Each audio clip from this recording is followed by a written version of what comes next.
How to fix post comment to story not working on Instagram in iPhone 16e. So let's start the video. First of all, if you want to fix this problem, then firstly open App Store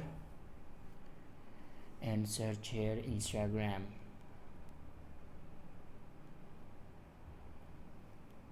Now click on Instagram. Now first of all check your Instagram update. If your Instagram have any update, then here you can see the update option. After update your Instagram, then go back to your home screen and open Instagram, and then open any comment, and then press and hold on a comment, and then click on add to story. So this is the way to add comment on your Instagram story. I hope this video is helpful for you. Thanks for watching.